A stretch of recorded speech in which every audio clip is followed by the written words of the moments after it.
Isabelle Maréchal. Un remède naturel contre les mauvaises nouvelles. Isabelle Maréchal. Vous savez qu'on doit beaucoup de ce qu'on a aux abeilles. Ce sont de grandes ouvrières. Et il n'y a pas que le miel, il y a aussi l'alcool de miel. Il y a plein de produits, de la crème de miel. Et tout ça, c'est fait au Québec. Nous avons des abeilles bien québécoises qui travaillent fort, mais plus ça va et plus elles sont en péril. Et moi, c'est un sujet qui me passionne. Je sais que Fred aussi, sans doute comme vous. J'adore le miel.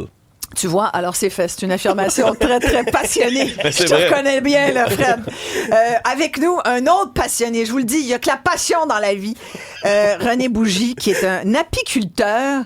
Et il est copropriétaire de la mielerie King, distillerie et hydromellerie. C'est à Kings et Falls, au centre du Québec. Sa famille et lui ont lancé récemment ce petit livre, Soif d'apiculture.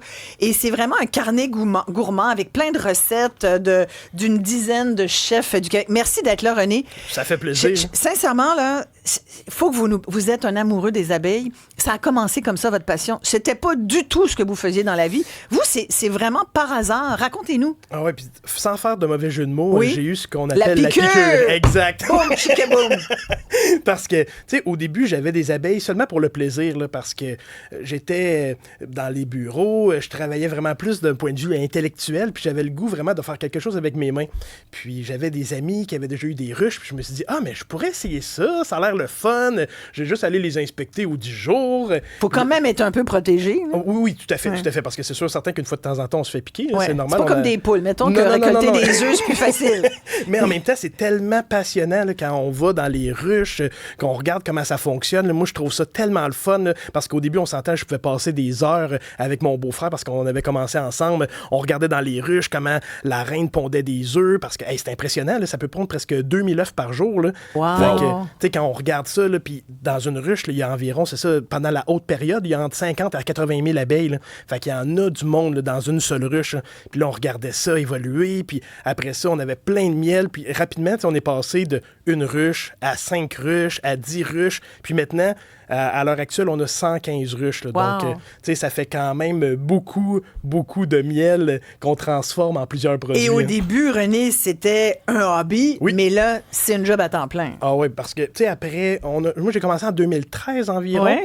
Puis en 2016, là, on a dit, OK, là c'est soit qu'on arrête ou encore que, tu sais, on se lance à temps plein parce qu'on faisait tout ça en plus chez mes parents, dans C'est leur ça, cuisine. votre père est là-dedans, votre mère, Oui, exact. votre frère, votre... Oui, Ouais, exact, c'est ça. exact. Là. Fait que, tu sais, vraiment, l'ensemble de la famille a été corrompu. Hein, parce que, tu sais, quand on a commencé ça au début, c'est ça, c'était juste pour le fun. Puis là, rapidement, ça l'a grandi. On s'est mis à être pas juste dans des petits marchés publics, on s'est mis à être dans les épiceries. Maintenant, même, on est à la SEQ, tu sais, avec la crème Mais qu'on oui. a. On est dans près d'une centaine de points de vente un peu partout. Bon, La Vous nous avez crème apporté- alvéole, C'est oui. une crème de miel, dans le fond. Oui, exact. C'est une crème. Alcoolisée. Exact. C'est vraiment comme un genre de Baileys, mais 100% québécois. Là, on est les seuls à la SEQ qui a un produit qui est origine Québec, qui est certifié avec le petit logo de la vache bleue. Fait que on est vraiment contents. Délicieux. Est-ce Ah, qu'on voit merci. bien le mot alvéole? Voilà, merci beaucoup, Sébastien. Hey, vous avez gagné, vous êtes winner du World Liquor Awards. Oui, tout à fait. Là, on a gagné ça. Dans la en catégorie 2023. cream. Oui, exact. Fait qu'on était Ça, bien c'est la contents. crème de la crème. Rien de moins. Rien de Hey. moins. Wow. Et c'est vrai que c'est comme un petit Bailey. Comment se portent les abeilles, j'ai envie de dire commerciales au Québec? Là? Est-ce que c'est une tendance, il y a un mouvement vers ça? Oui, mais en réalité, c'est pour ça qu'on s'est lancé dans la rédaction de notre petit carnet, là, notre carnet gourmand, parce qu'on voulait trouver un outil pour sensibiliser les gens à la réalité des abeilles. Oui. Là. Parce que année après année, tu sais, juste donner l'exemple de nous cette année, lorsqu'on est sorti de l'hivernation, en fin de compte, puis qu'on a inspecté nos ruches, mais c'est plus de 50% de nos ruches qui n'avaient pas survécu. Hein. Donc, tu sais, on imagine... Parce que... En réalité, c'est multifactoriel. T'sais, d'une part, il y a, on s'entend, il y a tous les changements climatiques qui affectent les cycles de reproduction des abeilles, mais également des parasites. Il y a le fameux varroa, en fin de compte, qui est un genre d'acarien là, Oui. qui se colle sur le dos des abeilles, puis qui suce leur sang d'une certaine façon, puis qui les affaiblit vraiment beaucoup. Après ça, il y a l'arrivée de nouveaux parasites, comme dernièrement, il y a quelques années, il y a le petit coléoptère qui est arrivé. Après ça... Ils viennent d'où?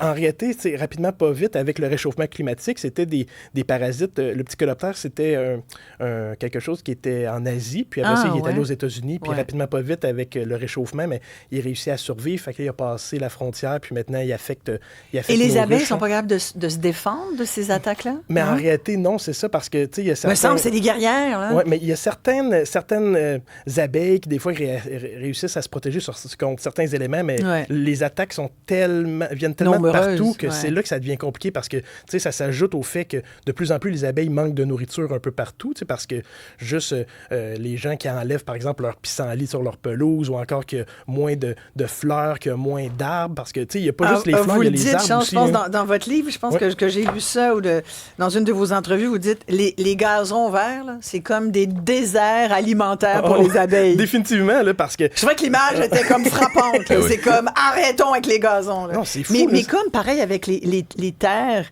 que les gens vont défricher, ou, tu sais, à force de planter du béton, ce qu'on fait beaucoup au Québec. Ah oui, puis même à la campagne, des fois, on a de la difficulté à trouver de la nourriture, parce que, tu sais, les méthodes de culture ont changé maintenant, juste avec toute la technique de l'ensilage. Là, de plus en plus, les agriculteurs vont couper les fleurs à les plantes avant qu'elles deviennent en fleurs. Fait qu'en faisant ça, ça fait en sorte que nous, les abeilles, ne peuvent pas aller récolter le nectar des fleurs parce qu'ils ne viennent pas là, parce qu'ils font de l'ensilage avec ça. Fait que tout ça mis bout à bout, en plus de l'utilisation des pesticides, des herbicides, mais ça fait en sorte que la santé de nos colonies est de plus en plus mise en péril. Puis tu sais, je parle des abeilles, mais il y a également l'ensemble des pollinisateurs. Là, complètement. Vous le dites d'ailleurs, ça, si vous avez une statistique aujourd'hui à vous souvenir, les amis, 1 bouchée sur 3 de ce que nous mangeons dépend du travail des abeilles et autres pollinisateurs. 1 bouchée sur 3 de ce qu'on mange. Ah ouais, Fait que là, si nos abeilles sont en danger, ça veut dire qu'éventuellement, nous aussi, parce qu'on aura de moins en moins de bouffe, là. Ah oui, puis la chose, tu sais, pourquoi c'est juste une bouchée sur 3? Parce que ça pourrait même être encore plus élevé. Oui. Mais c'est parce que, par exemple, le riz, ça ne demande pas de pollinisation des abeilles, puis ça représente une grande source d'alimentation. Ah ouais. Mais quand on prend, par exemple, les 115 plus grandes cultures dans le monde là, que les humains consomment, là, mais c'est 75% de ces 115 cultures-là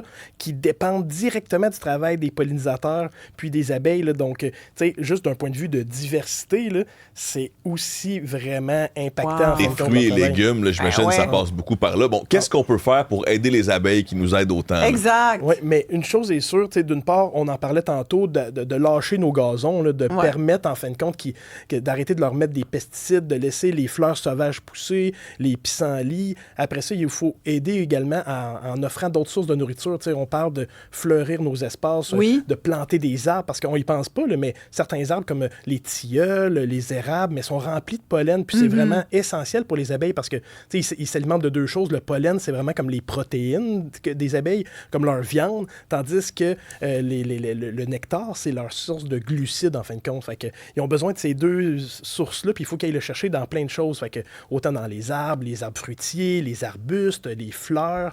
Fait que mais les gens important. ont tendance aussi à mélanger abeilles et guêpes. Oui. Les gens n'aiment pas du tout les guêpes ou les frelons et tout, mais peut-être nous donner des trucs là, pour... Bon, l'abeille, elle va être plus grosse, plus charnue qu'une guêpe, par exemple, qui est plus longue. Tu sais, la plus grosse, là, elle, c'est vraiment le bourdon. Le gros bourdon, le bumblebee, qui se promène. Après ça, l'abeille, elle est un petit peu plus petite, mais elle est également poilue aussi. Oui. Après ça, la guêpe est souvent plus élancée, un jaune un peu plus éclatant, mais là, tu sais, c'est vraiment des généralisations parce qu'il existe plusieurs familles et tout ça. Puis les frelons, ils sont vraiment plus grands. Puis par chance, on n'a pas encore les frelons asiatiques qui sont aussi...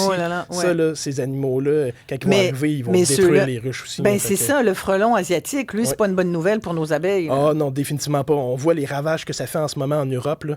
Puis je touche du bois pour pas que ça arrive ici rapidement parce que c'est déjà rendu en Colombie-Britannique. Mais ça risque d'arriver. Qu'est-ce qu'on va faire contre ça? Mais on va falloir faire comme les apiculteurs en Europe, mettre des pièges à frelons asiatiques? Oui, exact, là, parce que juste donner la grandeur que ça a, là, c'est comme presque 5 fois plus gros qu'une abeille. Quand ça se met en vol stationnaire en avant, ça décapite les ouvrières qui sortent pour aller polliniser. Qu'est-ce qu'elles font l'hiver? Qu'est-ce que vous faites avec vos abeilles en hiver? Ça doit hiberner? Oui, exact. Donc, nous autres, les abeilles vont hiverner, en fin de compte. Donc, ils vont pas totalement être en dormance. On va les mettre vraiment comme... Ils vont comme être au ralenti.